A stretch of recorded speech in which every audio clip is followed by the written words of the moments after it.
تو پیارے بچوں، آپ امی ابو کے ساتھ کہیں جانے کے لیے نکلتے ہیں، بلکہ آپ تو روزانہ اسکول جانے کے لیے بھی نکلتے ہوں گے۔ بچوں، گھر تو خیر سکون کی جگہ ہوتا ہے۔ جب آدمی کسی ضرورت کی وجہ سے گھر سے نکلتا ہے تو اس کا تعلق اور واسطہ مختلف لوگوں اور مختلف حالات سے پڑتا ہے۔ گھر کے باہر ہر قسم کے معاملات پیش آتے ہیں۔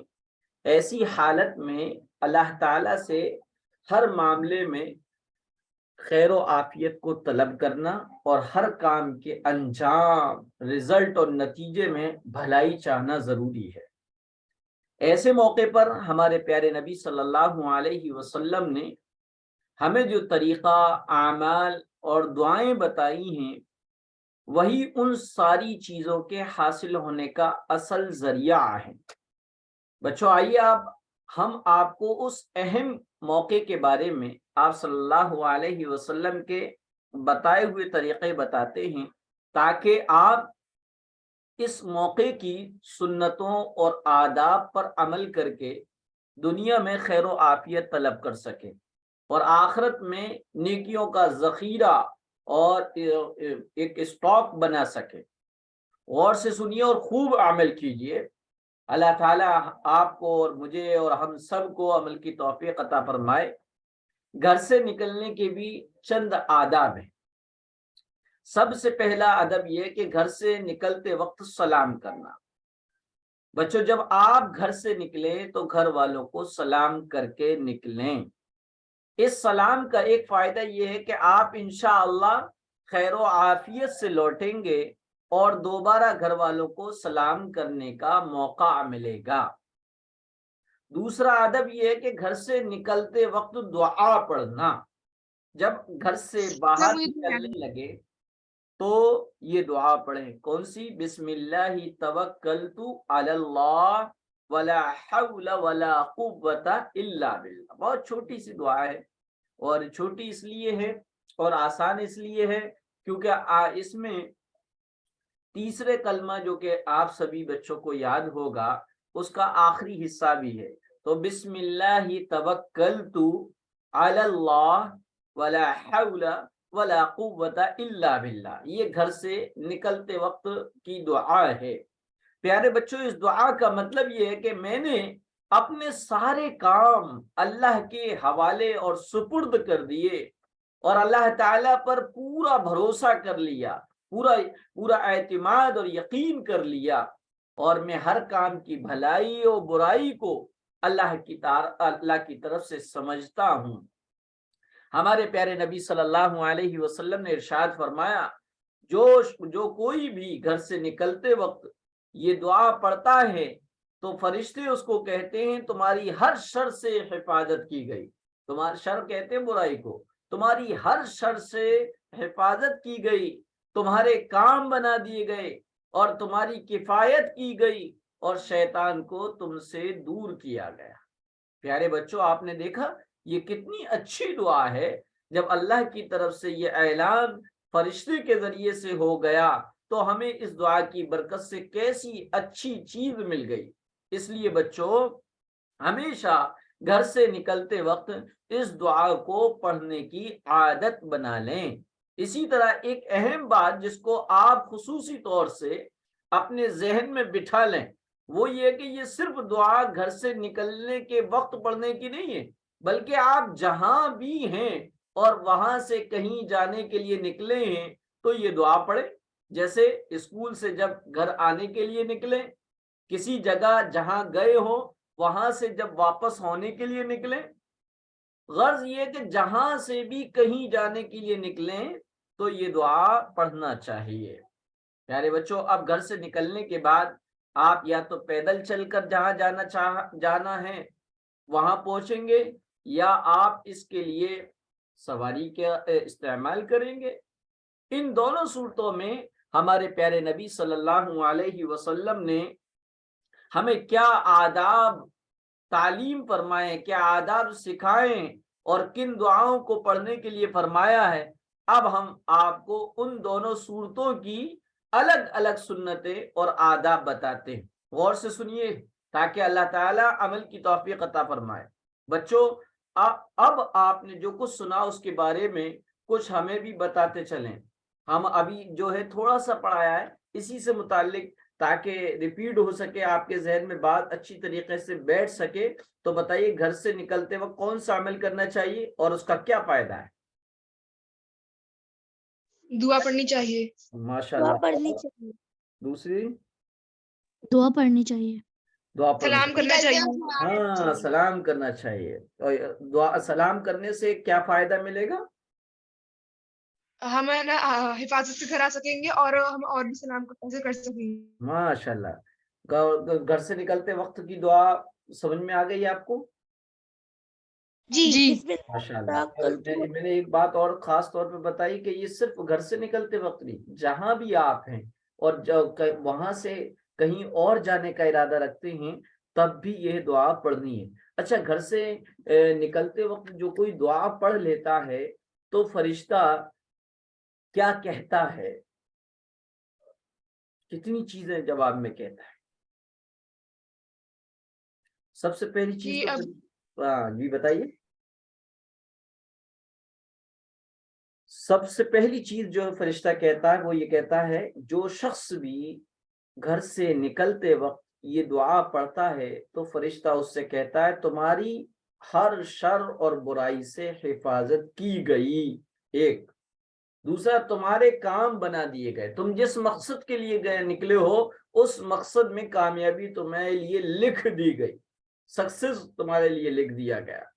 تمہاری کفایت کی گئی، یعنی اللہ اب تمہاری طرف سے کافی ہو گیا اور شیطان کو تم سے دور کر دیا گیا. تو اب ہم گھر سے نکلیں گے تو گھر سے نکلنے، اگر پیدل نکلنے ہیں تو پیدل میں چلنے کے جو آداب ہیں وہ بتاتے ہیں. تو پیارے بچوں، پیدل چلنا صحت کے لیے بھی مفید ہے، صحت کے لیے بہت فائدے مند ہے. اگر آپ کا اسکول گھر سے قریب ہے تو پیدل جانا ہی اچھی بات ہے. ارے بھائی، یہ سستی تو بالکل اچھی نہیں کہ 10 منٹ کے سفر کے لیے 10 منٹ سواری کا انتظار کیا جائے یا کیا ہے ابو کو پریشان کیا جائے. تو بہرحال پیدل چلنا صحت کے لیے بہت زیادہ مفید ہے. راستے میں جب ہم پیدل چل لیتے ہیں تو ہمیں 17 باتیں ایسی ہیں جن کا خیال رکھنا ہے تاکہ راستے میں چلنا بھی ہمارا عبادت میں شمار ہو جائے. تو راستے کے دائیں طرف چلنا چاہیے. پیارے بچوں، راستے کی دائیں طرف چلنا چاہیے. آپ کو معلوم ہے کہ ہر اچھا کام دائیں طرف سے کرنا چاہیے. دوسرا، اگر لیڈیز ہیں اور ان کو چلنا، یہ بچیاں ہیں، ان کے چلنے کا کیا طریقہ ہے؟ لیڈیز اور عورتوں کو راستے کے کنارے پر چلنا چاہیے. ہمارے پیارے نبی صلی اللہ علیہ وسلم نے ہمیں یہی حکم فرمایا ہے. راستے میں ملنے والے لوگوں کے ساتھ کیا معاملہ کرنا چاہیے؟ تیسرا ادب یہ ہے کہ راستے میں جو لوگ ملیں انہیں سلام کرنا چاہیے. ایک حدیث میں ہے کہ اس سے زیادہ کوئی بخیل اور کنجوس ہوگا جو سلام کرنے میں بھی کنجوسی اور بخل کرے. مطلب یہ ہے کہ سلام کرنے میں کچھ خرچ بھی نہیں ہوتا ہے، اس کے باوجود بھی سلام نہ کیا جائے تو یہ کتنے کنجوسی کی بات ہے. ایک صحابی ہیں عبداللہ بن عمر رضی اللہ تعالی عنہ، وہ بازار تشریف لے جاتے اور لوگوں کو سلام کرتے. کسی نے پوچھا آپ بازار کیوں جاتے ہیں؟ کیونکہ آپ کچھ خریدتے تو ہے نہیں، کچھ خریداری نہیں کرتے ہیں. تو انہوں نے فرمایا ہم یہاں لوگوں کو سلام کرنے آتے ہیں. صحابیوں کا یہ عمل تھا. تو چوتھا ادب یہ کہ راستہ بتانا چاہیے. اگر کوئی راستہ پوچھے تو اس کو راستہ بتانا چاہیے، مگر صحیح راستہ بتانا چاہیے. اگر آپ کو راستہ معلوم نہیں ہے تو ہرگز کسی کو غلط راستہ نہیں بتانا چاہیے. یہ بہت بری بات ہے، اس سے اللہ تعالیٰ بہت ناراض ہوتے ہیں. کچھ گندے بچے ہوتے ہیں جن کو راستہ معلوم ہوتا ہے پھر بھی کسی راستے پوچھنے والے کو غلط راستہ بتا دیتے ہیں. پیارے بچوں، اسی طریقے سے راستے میں آپ کو اگر کوئی راستے میں زیادہ بوجھ لیے جا رہا ہے تو اگر آپ کے پاس وقت ہو اور اس کا بوجھ اٹھا سکتے، اس کا لگیج اٹھا سکتے تو اچھی بات ہے، بوجھ اٹھانے میں ان کی مدد کرنا چاہیے. ہم آپ کو اس موقع پر ایک بزرگ کا واقعہ سناتے ہیں۔ یہ بزرگ راستے میں جا رہے تھے، ایک آدمی جو کچھ سامان اٹھائے ہوا تھا اس نے ان سے پوچھا مولانا مظفر حسین کا گھر کہاں ہے؟ انہوں نے پوچھا تم ان سے کیا کام ہے؟ اس شخص نے کہا ان سے ملنا ہے۔ ان بزرگ نے کہا اچھا میں تمہیں لے چلتا ہوں، اور اس سے کچھ سامان لے کر اس کا بیگ یا سوٹ کیس وغیرہ خود اٹھا لیا۔ جب گھر پہنچے تو معلوم ہوا کہ یہی صاحب جو اس شخص کو یہاں لائے اور اس کا سامان بھی اٹھایا، یہی مولانا مظفر حسین صاحب تھے۔ اس پر وہ آدمی بہت شرمندہ ہوا۔ آپ نے فرمایا شرمندہ ہونے کی کوئی بات نہیں، آپ کے پاس بوجھ تھا، لگیج تھا، اور میں خالی ہاتھ تھا۔ تو دیکھا بچوں آپ نے ان بزرگوں نے کیسا اچھا کام کیا، ہمیں بھی ایسا ہی کرنا چاہیے۔ اور ہمارے پیارے آقا حضرت محمد صلی اللہ علیہ وسلم کے بھی اخلاق اور معاملات ایسے ہی تھے۔ آپ نے وہ واقعہ تو سنا ہوگا، ایک بڑھیا جو تھی مکہ میں رہتی تھی، اور وہ کیا ہے دین اسلام سے بہت زیادہ اندر ہی اندر جیلس تھی۔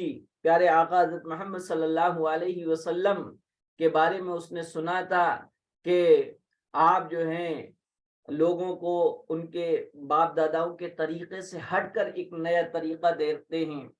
تو اس نے بڑی دعائیں کی، اس وقت کے جو مورتیاں تھیں، بت تھے، ان کے سامنے وہ انہوں نے دعا کی، اور پھر وہ اس نے مکہ چھوڑنے کا ارادہ کیا۔ راستے میں وہ انتظار کرنے لگی کوئی مزدور آئے اور میری یہ پوٹلی ہے، یہ گٹھری ہے سامان کی، یہ لے کر چلے۔ اتنے میں اللہ کے رسول صلی اللہ علیہ وسلم چلے آ رہے تھے۔ اس بڑھیا نے پوچھا کہ بیٹا ذرا میرا یہ سامان اٹھا کے چلنا ہے۔ تو اللہ کے رسول ایسے اعلیٰ اخلاق والے تھے، انہوں نے یہ کہا میں نبی ہوں، میں نہیں اٹھاتا، بلکہ آپ نے خاموشی سے اس بڑھیا کا، اس ضعیفہ کا سامان اٹھایا اور اس کی منزل تک پہنچایا۔ اور پھر جب بڑھیا نے پیارے آقا حضرت محمد صلی اللہ علیہ وسلم کو مزدوری دینا چاہی تو آپ نے انکار کر دیا۔ پھر اس بڑھیا نے، ضعیفہ نے پیارے آقا کا نام پوچھا تو پیارے آقا نے اپنا نام بتایا۔ تو اس طریقے سے وہ بڑھیا اتنی متاثر ہوئی کہ کہاں تو آپ سے کبھی ملاقات نہ ہو، آپ سے کبھی سامنا نہ ہو، وہ مکہ چھوڑ کر جا رہی تھی، لیکن جب آپ کے اخلاق اس نے سنے اور دیکھے تو وہ جو ہے اسلام لائے بغیر نہیں رہ سکی۔ تو پیارے آقا حضرت محمد صلی اللہ علیہ وسلم کا یہ واقعہ اور ان بزرگ کا یہ واقعہ ہمیں یہ بتاتا ہے کہ اگر راستے میں کوئی ضعیف، کوئی کمزور، جس کے پاس لگیج بہت ہے اور ہم اٹھا سکتے ہیں تو ہمیں اس کی ضرور ہیلپ کرنا چاہیے، مدد کرنا چاہیے۔ اسی طریقے سے چھٹا ادب یہ راستے میں جب ہم چلیں تو نگاہوں کو نیچے رکھ کر چلنا چاہیے۔ راستے میں بعض بچے ادھر ادھر دیکھتے ہوئے چلتے ہیں، یہ اچھی بات نہیں، بلکہ اپنی نگاہوں کو نیچے رکھ کر چلنا چاہیے، نگاہوں کو نیچے رکھ کر چلنے کی عادت بنانا چاہیے۔ ہمارے پیارے نبی صلی اللہ علیہ وسلم بھی اسی طرح چلتے تھے۔ اس کے بہت سارے فائدے ہیں جو اب میں آگے چل کر آپ کو بتاؤں گا۔ بہرحال ابھی آداب بتا رہا ہوں کہ راستے کا چھٹا ادب یہ ہے کہ ہم راستے میں چلتے وقت نگاہوں کو نیچے رکھیں۔ نگاہوں کو نیچے رکھنے کا مطلب یہ کہ ہماری نگاہ 10 قدم آگے ہونا چاہیے۔ راستے میں ادھر ادھر دیکھنا، اس سے کیا ہے نقصانات بھی ہوتے ہیں۔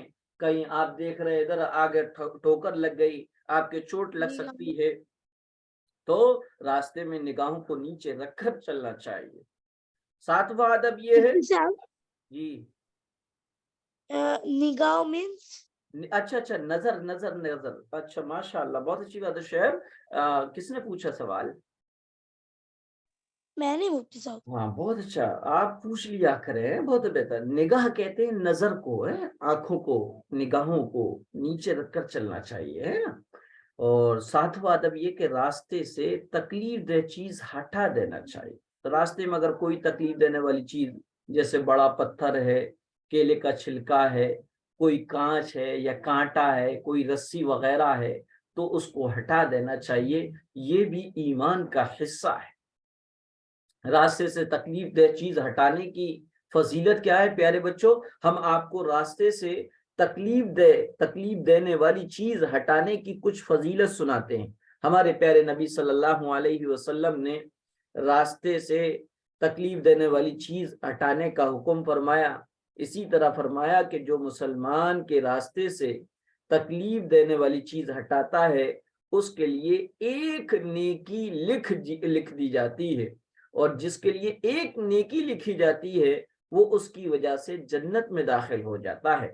ایک شخص نے راستے سے ایک کانٹے دار ٹہنی کو ہٹایا تو اللہ تعالیٰ نے اس کے اگلے پچھلے گناہ معاف کر دیے اور اس کی مغفرت فرما دی۔ تو یہ جو ہے راستے سے تکلیف اور دینے والی چیز کو ہٹا دینے سے یہ فضیلت ہمیں حاصل ہوگی۔ اور اسی طریقے سے پیارے بچوں، راستے میں جب ہم چلے تو مضبوطی اور قوت سے چلنا چاہیے۔ ایسا نہیں کہ بہت لیزی پن سے، سستی پن سے، کبھی ادھر جھک رہے ہیں کبھی ادھر جھک رہے ہیں، نہیں پیارے بچوں، جب آپ چلیں تو ڈھیلے ڈھیلے قدموں سے نہیں چلنا چاہیے، بلکہ مضبوطی اور قوت اور پاور سے چلنا چاہیے۔ ہمارے پیارے نبی صلی اللہ علیہ وسلم جب چلتے تھے تو ہمت اور قوت سے پاؤں اٹھاتے تھے، ڈھیلے ڈھیلے زمین پر گھسٹ کر نہیں چلتے تھے۔ تیزی اور قوت کی وجہ سے ایسا لگتا تھا جیسے اونچائی سے نیچے اتر رہے۔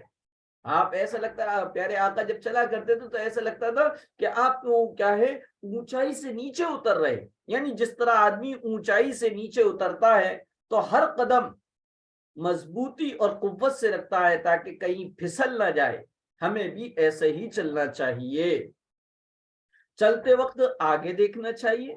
اسی طرح نوا ادب یہ ہے کہ چلتے وقت آگے دیکھ کر چلنا چاہیے، آگے چلتے ہوئے پیچھے دیکھ کر نہیں چلنا چاہیے۔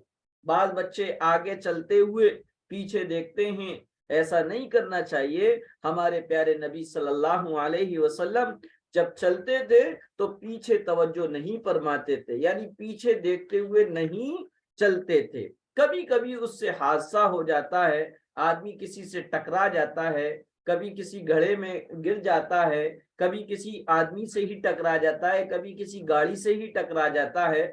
یہ سب نقصان کیوں ہوتے ہیں؟ کیونکہ ہم نے چلتے وقت پیارے آقا حضرت محمد صلی اللہ علیہ وسلم کو فالو نہیں کیا۔ اور پیارے آقا کو فالو کرنے کا کیا طریقہ ہے کہ چلتے وقت آگے دیکھنا چاہیے، چلتے وقت پیچھے مڑ مڑ کر دیکھنے سے نقصان ہو سکتا ہے، کوئی حادثہ پیش آ سکتا ہے۔ 10واں ادب یہ کہ راستے میں ذکر کرتے ہوئے چلنا چاہیے۔ ذکر کیا ہے؟ ذکر کے معنی آتے اللہ کو یاد کرنا۔ راستے میں ذکر کرتے ہوئے چلنا چاہیے، اس لیے آپ بھی ذکر کرتے ہوئے چلا کریں۔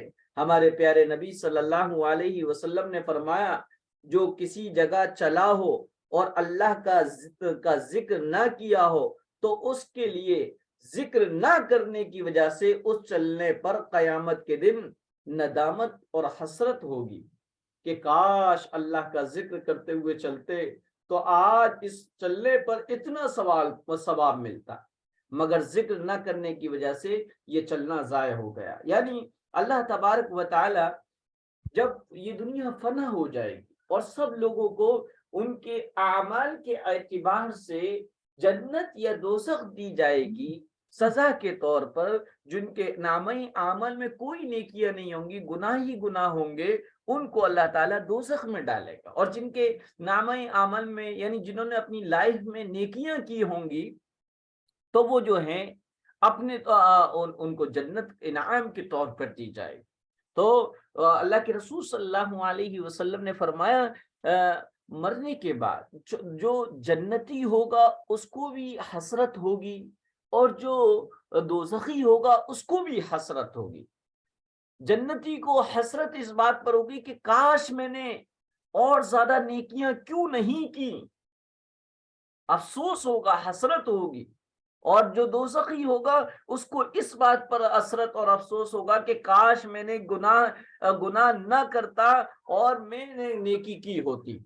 تو اللہ تبارک و تعالی چلتے وقت جو ذکر کرتے ہیں، سبحان اللہ الحمدللہ کہتے ہوئے چلتے ہیں، تو اللہ تبارک و تعالی ان کو جو انعامات سے نوازے گا ان انعامات کو دیکھ کر وہ لوگ جو چلتے وقت ذکر نہیں کیا کرتے تھے ان کو حسرت اور افسوس ہوگا۔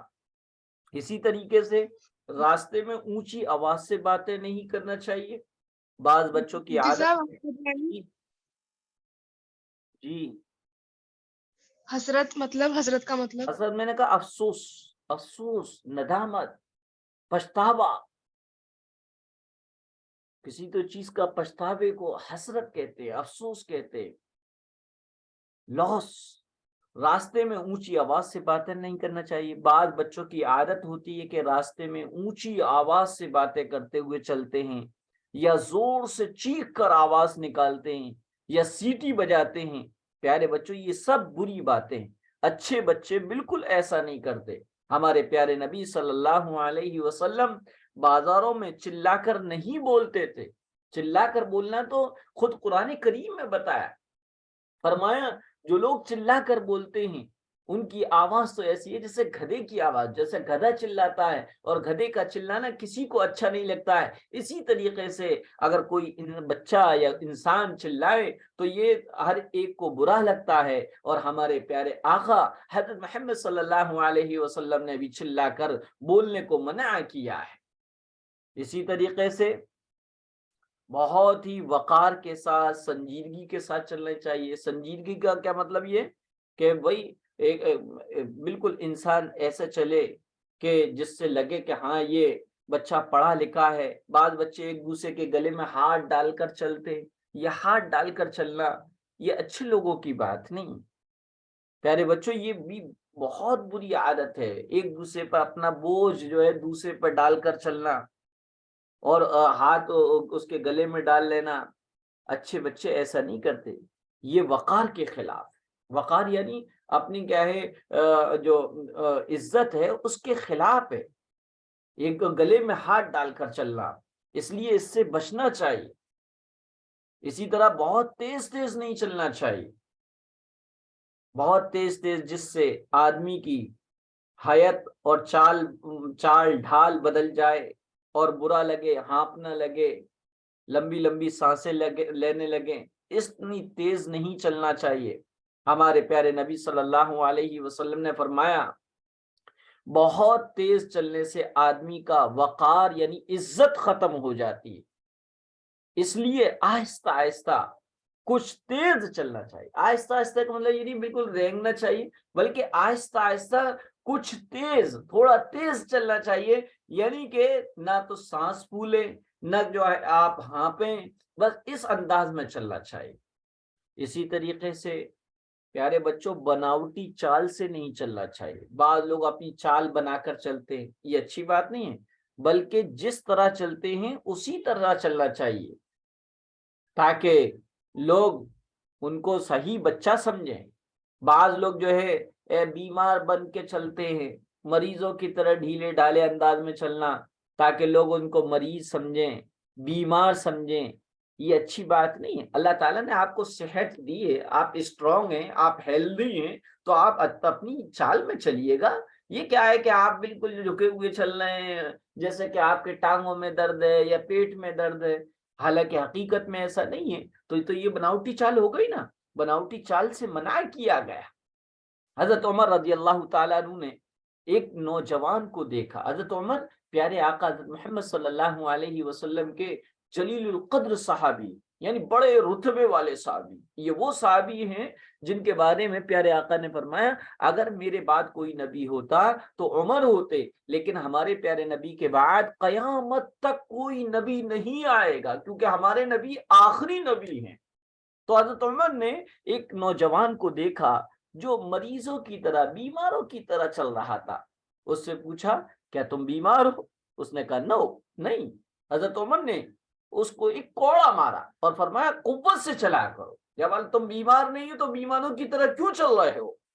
اسی طریقے سے اگر راستے میں سامنے سے عورتیں آ رہی ہوں تو عورتوں کے درمیان سے نہیں گزرنا چاہیے، بلکہ دائیں یا بائیں طرف سے گزرنا چاہیے، رائٹ یا لیفٹ سے گزرنا چاہیے۔ اسی طرح کسی عورت کے ساتھ بھی نہیں چلنا چاہیے۔ کسی عورت سے مراد یہ کسی اجنبی عورت سے، نامحرم۔ نامحرم کسے کہتے ہیں؟ نامحرم اسے کہتے ہیں جس سے شریعت نے پردہ بتایا ہو۔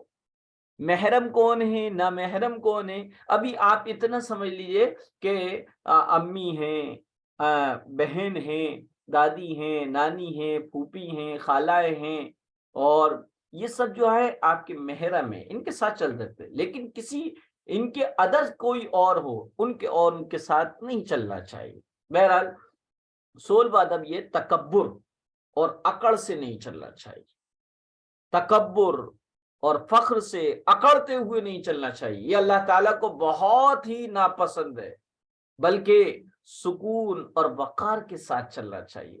اترا کر یا تکبر میں بتا رہا ہوں، پراؤڈ، گھمنڈ، فخر، تکبر فخر گھمنڈ کو کہتے ہیں۔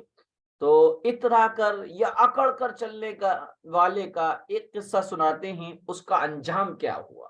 یعنی جو دنیا میں زمین پہ جب چلتا تھا تو بڑے اکڑ کے چلتا تھا، بڑے تکبر سے، بڑے گھمنڈ سے چلتا تھا، تو اس کا انجام کیا ہوا۔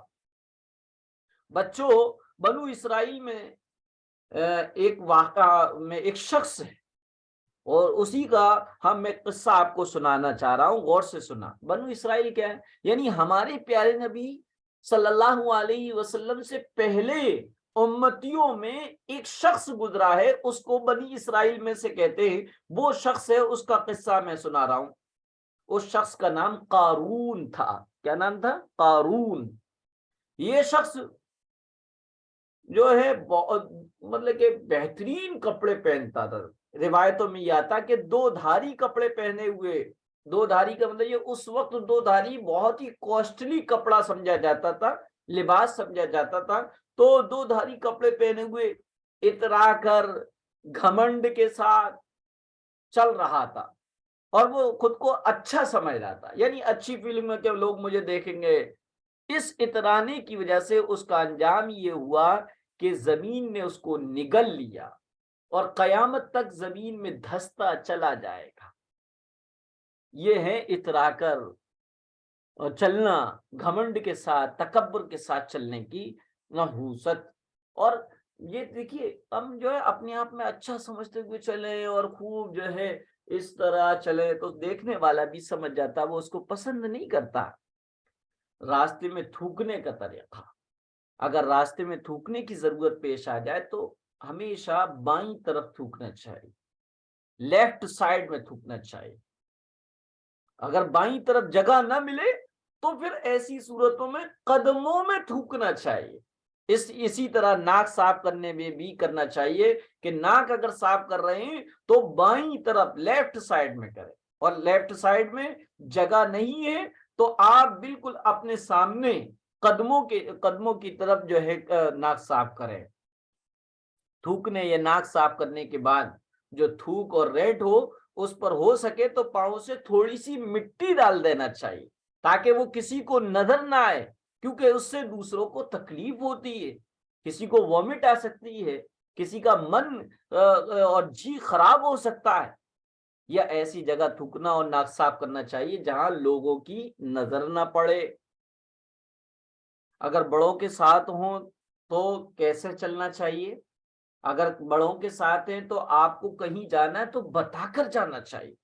اگر آپ اپنے امی ابو کے ساتھ ہوں تو ان کو بتائے بغیر کہیں نہیں جانا چاہیے۔ اگر آپ بتائے بغیر چلے جائیں گے تو وہ پریشان ہوں گے، آپ کو ڈھونڈیں گے، اس سے ان کو تکلیف ہوگی۔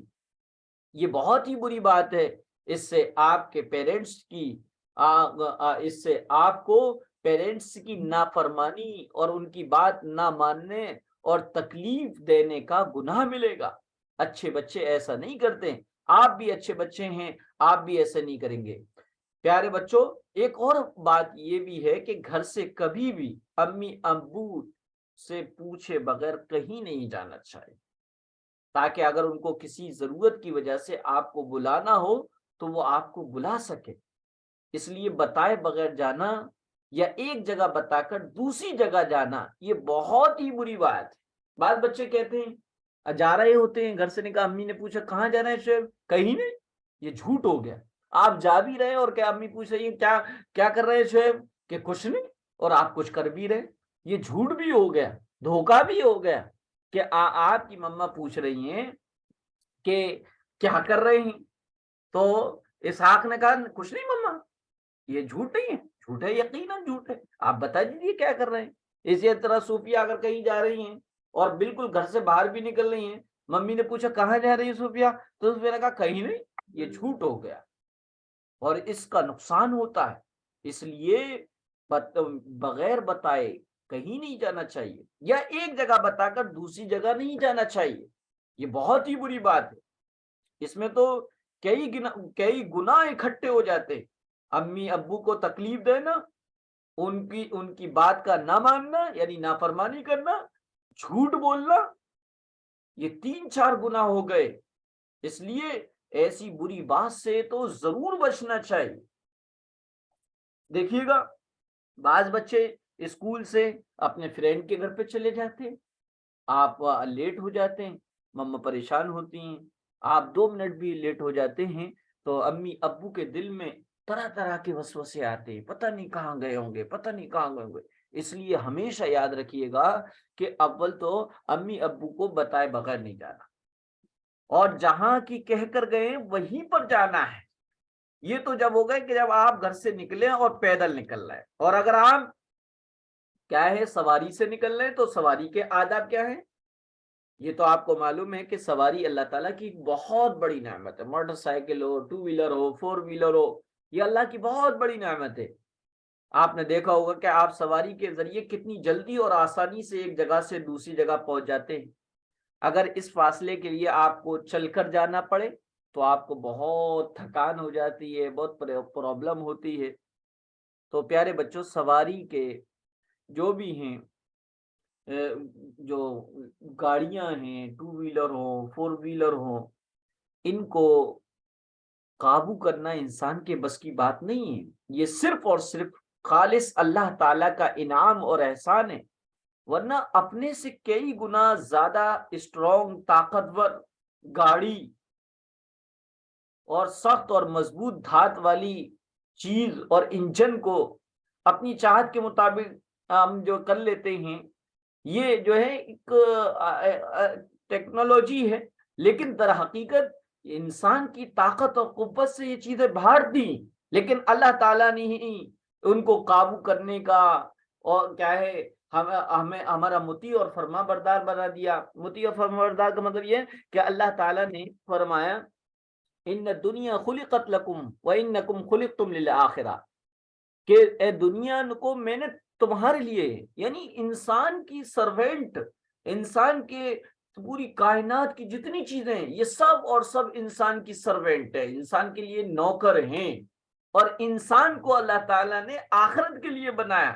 لہذا یہ اللہ تعالیٰ کی بڑی نعمت ہے، یہ گاڑیاں، یہ موٹر سائیکلیں، یہ 4 ویلر، یہ 2 ویلر، یہ اللہ کی بہت بڑی نعمت ہے، کیونکہ اس سے پہلے گاڑیوں کی شکل میں کیا تھا، اونٹ تھے، گھوڑے تھے۔